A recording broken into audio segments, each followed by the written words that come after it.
옛날 옛적 동해 바닷가 어느 마을에 1000개의 이야기를 아는 할머니가 살았다고 합니다.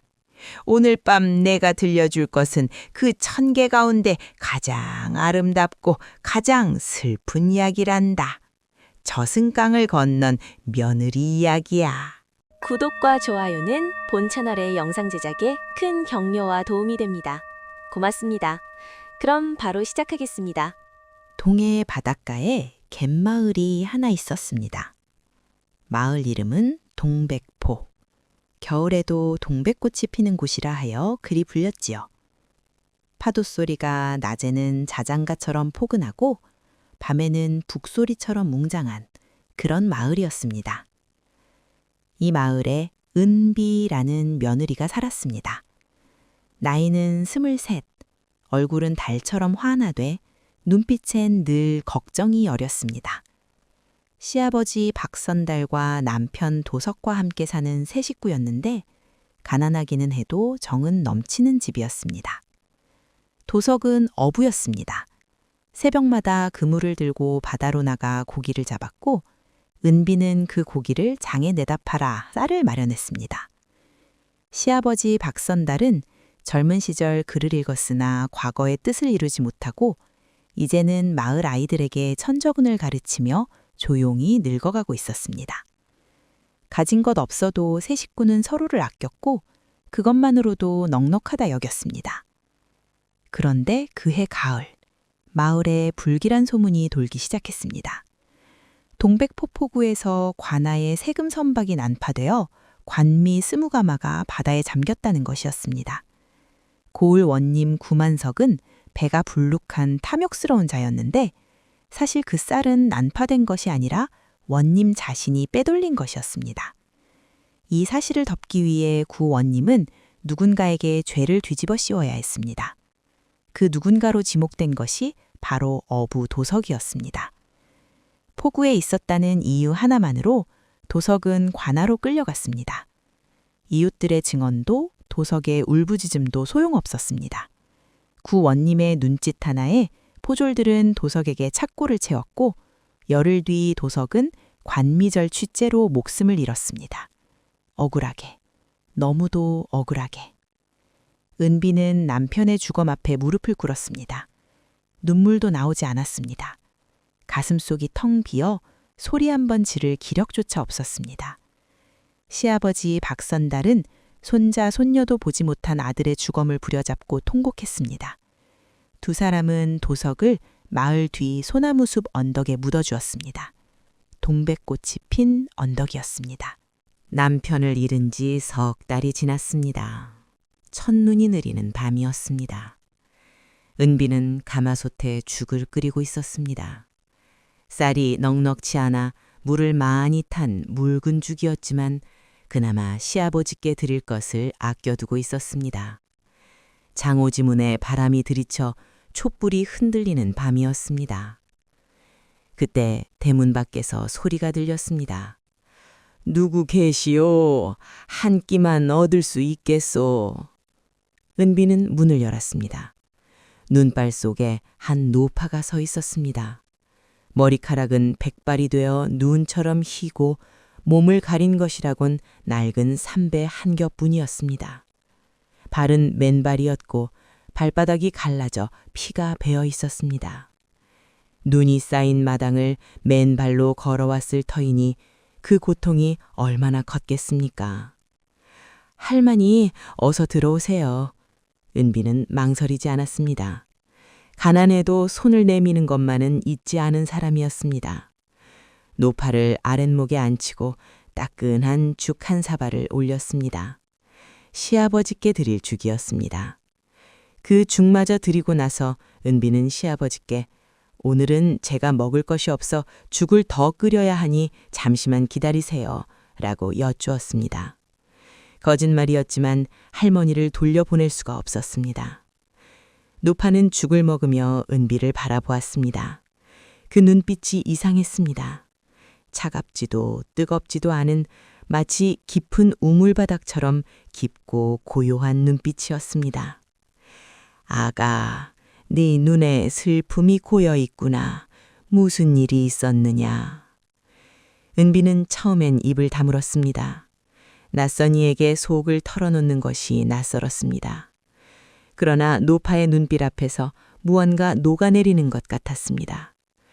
결국 은비는 남편 도석의 이야기를, 억울한 죽음의 이야기를 처음부터 끝까지 들려주었습니다. 말하는 내내 눈물이 흘렀습니다. 3달 만에 처음 흘리는 눈물이었습니다. 노파는 끝까지 말없이 들었습니다. 그리고 나서 한참 만에 입을 열었습니다. 아가, 나는 그냥 나그네가 아니란다. 촛불이 갑자기 꺼졌습니다. 그런데 방 안이 어둡지 않았습니다. 노파의 몸에서 희미한 빛이 흘러나오고 있었습니다. 달빛도 햇빛도 아닌 그 사이 어딘가에 있는 빛이었습니다. 나는 저승과 이승의 경계를 지키는 자란다. 세상 사람들은 나를 저승할매 혹은 강림도령의 어머니라 부르기도 하지.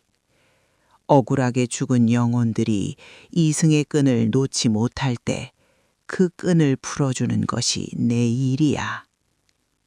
은비의 심장이 빠르게 뛰었습니다. 무섭다는 생각보다 남편 생각이 먼저 났습니다. 그러면 남편 도석이도 저승에 있는 건가요? 억울하게 죽었으니 끈을 못 놓고 있는 건 아닐까요? 그렇단다. 저승할매는 조용히 말했습니다. 도석은 아직 저승강을 건너지 못했어. 억울함 때문에. 이승에 남긴 한이 너무 커서 그 무게가 강을 건너지 못하게 발목을 잡고 있지. 제가 그 일을 만날 수 있나요? 저승할매는 오래 은비를 바라보았습니다.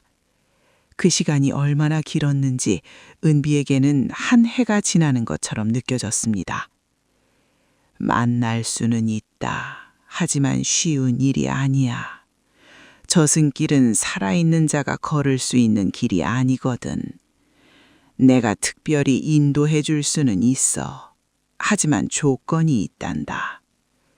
어떤 조건이든 따르겠습니다. 아직 모르고 말하지 말아라. 저승할매의 목소리가 부드럽되 엄했습니다. 저승에서 너는 2가지 길 앞에 서게 될 것이다. 어떤 길을 택하느냐에 따라 너의 삶도, 도석의 영혼도, 이 마을의 운명도 달라진단다. 그 선택이 두렵지 않겠느냐? 은비는 잠시 생각했습니다. 차가운 밤바람이 창틈으로 스며들었습니다.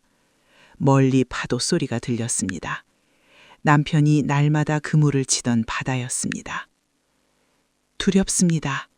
하지만 더 두려운 건 그이의 억울함이 영영 풀리지 않는 것입니다. 가겠습니다. 저승할매가 미소 지었습니다. 그 미소가 얼마나 깊고 따뜻했던지 은비는 그 순간 어머니 품에 안긴 것 같은 느낌을 받았습니다. 좋다. 닭이 울기 전에 돌아오너라. 닭 울음소리와 함께 저승길은 닫힌다. 그 안에 갇히면 이승으로 돌아오지 못해. 저승할매가 소매 속에서 작은 것 하나를 꺼내 은비의 손에 쥐어주었습니다. 동백꽃 봉오리 하나였습니다. 겨울인데도 아직 시들지 않은 붉디 붉은 동백꽃 봉오리. 이것이 저승에서의 네 등불이다. 지니고 있어라. 어둠 속에서도 이것만 있으면 길을 잃지 않는다. 저승할매가 손을 들어 허공을 가르자 방 안에 문이 하나 나타났습니다. 아무것도 없던 곳에 호련히. 낡은 나무로 만든 문이었는데 문틈 사이로 차고 어두운 바람이 불어왔습니다. 이승의 바람이 아니었습니다. 은비는 그 문 앞에 섰습니다. 심장이 쿵쿵 울렸습니다. 뒤돌아보니 저승할매는 이미 사라져 있었고 촛불만 다시 켜져 흔들리고 있었습니다. 은비는 손에 쥔 동백꽃 봉오리를 꼭 쥐고 문을 열었습니다. 눈앞이 캄캄했습니다. 아무것도 보이지 않았습니다. 그러다 손 안에 동백꽃이 빛을 내기 시작했습니다. 처음엔 촛불만 했던 빛이 점점 커져 은비 주변을 가득 채웠습니다. 그리고 길이 보였습니다. 길은 끝없이 이어진 강을 따라 나 있었습니다. 강물은 검었습니다. 잔물결도 없이 고요하게 흐르는 검은 물. 강 냄새는 바다와 비슷하면서도 달랐습니다. 소금기 대신 흙냄새, 그리고 아주 오래된 무언가의 냄새가 섞여 있었습니다. 은비는 강을 따라 걸었습니다. 강둑엔 갈대가 무성하게 자라 있었고 갈대 사이사이에서 소리가 들렸습니다. 울음소리 같기도 하고 속삭임 같기도 한 소리. 억울한 홀령들이 내는 소리라는 것을 은비는 직감으로 알았습니다. 도석이 오빠, 어디 있어요? 은비가 조용히 불렀습니다. 대답은 없었습니다. 다만 갈대가 흔들렸습니다. 바람 한 점 없는데 갈대만 혼자 흔들렸습니다. 얼마나 걸었을까요? 강이 넓어지는 곳에 이르자 길이 둘로 갈렸습니다. 왼쪽 길은 황금빛으로 반짝이는 길이었습니다. 부드러운 흙길이 빛을 내며 저 멀리 밝은 곳으로 이어졌습니다. 그 끝에서 무언가 따뜻한 기운이 흘러왔습니다. 꽃향기도 나는 것 같았습니다. 오른쪽 길은 가시덤불로 덮인 어두운 길이었습니다. 길 양옆으로 가시가 무성하게 자라 있어 그냥 지나가면 온몸이 긁힐 것이 분명했습니다. 저 깊은 곳에서 무거운 신음소리가 들려왔습니다. 그때 길 한가운데 오래된 돌 위에 글자가 새겨져 있는 것이 보였습니다. 왼쪽 길 앞엔 이렇게 쓰여 있었습니다. 이 길은 이승으로 돌아가는 길이다. 편하고 빠르다. 그러나 이 길을 택한 자는 이승에서의 모든 억울함을 잊어야 한다. 오른쪽 길 앞엔 이렇게 쓰여 있었습니다. 이 길은 억울한 홀령들이 모인 곳으로 가는 길이다. 어렵고 위험하다. 그러나 이 길을 간 자는 진실을 볼 수 있다. 은비는 두 길을 번갈아 바라보았습니다. 왼쪽 길은 얼마나 아름다워 보였던지요. 저 길로만 가면 이승에 돌아갈 수 있습니다. 살아서 시아버지를 모실 수 있습니다. 아침 밥상을 차릴 수 있습니다. 봄이 오면 텃밭에 씨앗을 뿌릴 수 있습니다. 그 길은 삶이었습니다. 그러나 그 길은 잊음을 요구했습니다. 도석의 억울함을, 구원님의 죄를, 이 마을이 당한 불의를 모두 잊어야 한다는 것이었습니다. 은비는 눈을 감았습니다. 남편 도석의 얼굴이 떠올랐습니다. 새벽마다 그물을 챙기며 웃던 얼굴, 장에서 생선을 팔다 은비와 눈이 마주치면 수줍게 고개를 돌리던 얼굴, 끌려가는 날 나는 아무 죄도 없소라고 외치던 얼굴, 그 얼굴을 잊는다는 것이 가능한 일이었을까요? 은비는 눈을 떴습니다. 그리고 오른쪽 가시덤불길로 발을 내디뎠습니다. 가시는 사납게 살을 핥히었습니다. 저고리 소매가 찢겼습니다. 팔뚝에서 피가 났습니다. 그러나 은비는 멈추지 않았습니다. 손에 쥔 동백꽃이 더 밝게 빛났습니다. 가시가 그 빛을 보면 조금씩 비켜주는 것 같기도 했습니다. 조금씩, 아주 조금씩. 가시덤불길을 지나자 넓은 들판에 펼쳐졌습니다. 들판 한가운데 흐릿한 불빛들이 수없이 떠 있었습니다. 반딧불이 같기도 했는데 가까이 다가가 보니 그것들은 홀령들이었습니다. 얼굴도 없고 몸도 희미한 영혼들이 그 자리에 서서 무언가를 기다리고 있었습니다. 도석이 오빠! 은비가 크게 불렀습니다. 이번엔 홀령들이 흔들렸습니다. 살아있는 사람의 목소리에 놀란 듯이. 그리고 홀령들 사이에서 하나가 천천히 걸어 나왔습니다. 희미하고 투명했지만 그 얼굴만은 분명하게 보였습니다. 은비가 석 달 동안 꿈에서마저 그리워하던 얼굴이었습니다. 은비야, 도석이 말했습니다. 목소리는 이승에서와 같았습니다. 낮고 따뜻한 바다 같은 목소리. 왜 이곳에 왔어? 위험하잖아. 은비는 울었습니다. 소리도 없이 눈물만 줄줄 흘렀습니다. 손을 뻗어 도석의 손을 잡으려 했지만 손이 닿지 않았습니다. 투명한 공기 같아서. 온기가 느껴지지 않는 그 손 앞에서 은비는 더욱 마음이 저렸습니다. 오빠 억울함을 풀어주려고 왔어. 구원님이 한 짓을 밝히고 싶어. 그냥 살아, 은비야. 나는 괜찮아. 너까지 다칠 필요 없어. 괜찮지 않아. 은비의 목소리가 떨렸습니다. 오빠는 아직 강을 못 건너잖아. 억울해서. 내가 그 억울함을 풀어줄 수 있으면 그래야 오빠가 편히 갈 수 있잖아. 도석은 한참 은비를 바라보았습니다. 그 눈빛 속에 얼마나 많은 것들이 담겨 있었는지 은비는 다 헤아릴 수 없었습니다. 사랑, 미안함, 고마움, 그리고 억울함. 구원님이 쌀을 감춘 곳이 있어. 관아 뒤편 상여 창고 바닥 밑에 구덩이를 파고 숨겨놨어. 내가 포구에서 그걸 우연히 봤는데 그게 화근이 됐어. 원님이 나를 없애려 한 거야. 증거가 있어? 관미 한가마에 관한 악인과 함께 상인 이름이 찍혀 있어. 구원님이 쌀을 팔아넘긴 상인 이름이. 그 이름이 최포목이야. 동네장에 가면 찾을 수 있어. 은비는 이를 악물고 기억했습니다. 상여 창고, 바닥구덩이, 최포목, 동네장. 알았어, 오까. 내가 반드시 밝혀낼게. 은비야. 도석이 불렀습니다. 그 목소리가 조금씩 흐릿해졌습니다. 새벽이 가까워오고 있다는 신호였습니다. 고마워. 나 대신 아버지 잘 모셔줘. 그리고 너도 행복해야 해. 오빠! 도석의 모습이 안개 속으로 쓰러졌습니다. 그리고 들판 저 끝에서 검은 강 위로 희미한 빛이 하나 튀어났습니다. 돈백꽃 빛깔의 붉은 빛이었습니다. 도석이 강을 건너기 시작한다는 신호였을까요? 은비는 그렇게 믿었습니다. 그 순간 어디선가 닭 울음소리가 들렸습니다. 꽃기요. 은비는 정신이 번쩍 들었습니다. 뛰었습니다. 가시던 물기를 다시 헤치고 강둑을 따라 달리고 빛 속으로 달렸습니다.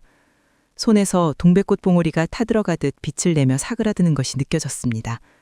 그리고 눈을 떴습니다. 은비는 자신의 방 아랫목에 쓰러져 있었습니다. 창호지 문으로 새벽빛이 스며들고 있었습니다. 손을 펴자 재가 되어버린 동백꽃 봉우리 자국이 손바닥에 남아 있었습니다. 검붉은 재였습니다. 은비는 일어나 앉았습니다. 몸이 무거웠습니다. 팔뚝엔 정말로 가시에 긁힌 상처가 남아 있었습니다. 꿈이 아니었습니다. 그날 아침 은비는 시아버지 박선달에게 모든 것을 이야기했습니다. 저승알매를 만난 것, 저승길을 걸은 것, 도석을 만난 것, 그리고 도석이 알려준 것을. 박선달은 말없이 들었습니다. 눈물을 닦지도 않고 그저 들었습니다. 이 일을 어떻게 밝힐 것이냐? 상대는 원님이다. 가명에 고해야 합니다, 아버님. 고을 원님 위에 감사대감이 있습니다. 증거가 있으면 들어줄 것입니다. 박선달은 고개를 끄덕였습니다. 젊은 시절 글을 읽은 사람이라 가명에 올리는 글 한 장 쓰는 것이 어렵지 않았습니다. 두 사람은 밤새 글을 썼습니다. 도석이 알려준 것들을, 상여 창고와 구덩이와 최포목의 이름을 하나하나 적어내려 갔습니다. 이튿날 새벽 은비는 그 글을 품에 안고 길을 떠났습니다. 동네까지 사흘길이었습니다. 맨발로 걷다 발이 부르텄지만 쉬지 않았습니다. 오가는 사람들이 측은히 여겨 주먹밥을 하나씩 쥐어주었습니다. 은비는 그 마음들을 받아 발걸음을 이었습니다. 동네에 도착한 은비는 먼저 장을 뒤졌습니다. 최포목, 그 이름의 상인을 찾는데 반나절이 걸렸습니다. 최포목은 동네 장 한편에서 포목을 팔던 중간 상인이었는데 은비가 관미거래 사실을 캐묻자 얼굴이 창백해졌습니다. 모르는 일이요. 모른다고요? 은비는 물러서지 않았습니다. 관한 악인이 찍힌 쌀가마를 사고 판 것이 없다고요? 그 쌀가마에 당신 이름 도장이 찍혔다고요? 최코목은 손이 떨렸습니다. 자신도 모르는 사이 증거를 남겼다는 것을 이제야 안 것입니다. 그는 결국 은비 앞에서 무릎을 꿇었습니다. 그리고 거래 장부를 내놓았습니다. 감사대감은 은비의 고소장과 거래 장부를 받아들고 직접 동백포 관하로 내려왔습니다. 관하 뒤 상여 창고 바닥을 봤더니 도석이 말한 그대로였습니다. 관미가마가 10개 바닥구덩이에 숨겨져 있었습니다. 낙인이 선명했고 장부와 딱 맞아 떨어졌습니다. 구의원님은 그 자리에서 포박되었습니다. 아무 말도 하지 못했습니다. 오히려 구의원님 곁에 있던 포졸 하나가 먼저 무릎을 꿇고 자백했습니다. 도석을 무고한 죄, 원님의 명을 받아 증인들을 협박한 죄를. 마을 사람들이 관하마당에 가득 모였습니다. 소식이 들불처럼 퍼졌습니다. 도석이 억울하게 죽었다는 것을, 진실이 이제야 밝혀졌다는 것을. 사람들은 울었습니다. 처음부터 도석이 억울하다고 생각했지만 감히 나서지 못했던 사람들이 이제서야 엎드려 울었습니다. 은비는 울지 않았습니다. 마을 뒤 소나무숲 언덕으로 올라갔습니다. 도석의 무덤 앞에 무릎을 꿇고 가져온 동백꽃 한 가지를 올렸습니다. 오빠, 밝혀냈어. 이제 가도 돼. 편히 가. 바람이 불었습니다. 소나무들이 흔들렸습니다. 어디선가 솔방울 하나가 떨어져 은비의 발 앞에 굴러왔습니다. 마치 인사 같았습니다. 그날 밤 은비는 꿈을 꾸었습니다. 넓고 맑은 강이 보였습니다. 저승강과는 달리 빛나는 강이었습니다. 그 강가에 도석이 서 있었습니다. 이번엔 투명하지 않았습니다. 환하게 온기 있게 웃고 있었습니다. 도석이 손을 들어 흔들었습니다. 그리고 강 건너편으로 걸어가 사라졌습니다. 은비는 잠에서 깨어나 오울의 천장을 바라보았습니다. 눈물이 관자놀이를 타고 흘렀습니다. 슬픔의 눈물이 아니었습니다. 놓아주는 눈물이었습니다. 그 후 동백포에 봄이 왔습니다. 시아버지 박선달은 겨울 내내 앓던 기침이 씻은 듯 나았습니다. 의원도 고개를 갸웃거렸습니다. 차도가 없던 병이 어느 날 갑자기 말끔히 나은 것이었습니다. 바다가 풍어였습니다. 동백포 어그들이 그물을 치는 곳마다 고기가 가득 올라왔습니다. 사람들은 그것이 도석의 덕이라고 했습니다. 억울함이 풀린 영혼이 바다를 축복해 준 것이라고. 감사대감은 은비에게 포상을 내렸습니다.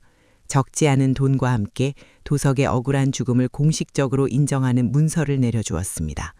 그 문서를 받아든 박선달은 아무 말도 하지 못하고 한참 동안 가슴만 두드렸습니다. 마을 사람들은 은비를 달리 보게 되었습니다. 가난한 어부의 과부였던 은비가 이제는 마을의 귀감이 되었습니다. 안악들은 은비에게 물었습니다. 어떻게 그렇게 용감하게 할 수 있었소? 은비는 언제나 같은 대답을 했습니다. 무서웠어요. 하지만 옳은 일을 해야 한다는 것은 두려움보다 더 크더라고요. 그해 겨울이 오기 전 은비의 집 마당에서 동백꽃이 피었습니다. 심은 기억이 없는 동백나무 한 그루가 어느새 자라 꽃을 피운 것이었습니다. 붓디 붉은 꽃이었습니다. 저승에서 가져온 빛깔 그대로였습니다. 사람들은 그 동백나무를 가리켜 은비나무라고 불렀습니다. 그리고 매년 그 나무에 꽃이 피는 날이면 마을 사람들이 한데 모여 이 이야기를 나누었습니다. 저승강을 건넌 며느리 이야기를, 선함이 두려움을 이긴 이야기를. 이야기 할매가 눈을 감았습니다. 화롯불 위 밤이 탁 소리를 내며 익었습니다. 이 이야기가 1000개 가운데 첫 번째란다. 첫 번째 이야기는 언제나 이래야 해. 착한 마음이 두려움을 이긴다는 것. 선행은 돌고 돌아 반드시 자신에게 돌아온다는 것. 아이 하나가 손을 들었습니다. 할매, 은비 아주머니는 그 후에 어떻게 됐어요? 할매가 빙그레 웃었습니다. 오래오래 살았지. 아이들한테 이야기를 들려주면서. 그이가 들려준 이야기가 마을을 마을로 만들었어. 이야기가 없는 마을은 뿌리 없는 나무 같거든. 은비가 마을의 뿌리가 된 거야. 아이들이 고개를 끄덕였습니다. 창밖엔 눈이 내리고 있었습니다. 팽나무 잎 위에 소복소복. 자, 이번엔 두 번째 이야기다. 굶주린 승려에게 밥 한 그릇을 내어준 노인 이야기인데. 오늘 영상은 여기까지입니다. 구독과 좋아요, 알림은 다음 영상을 만드는 큰 힘이 됩니다.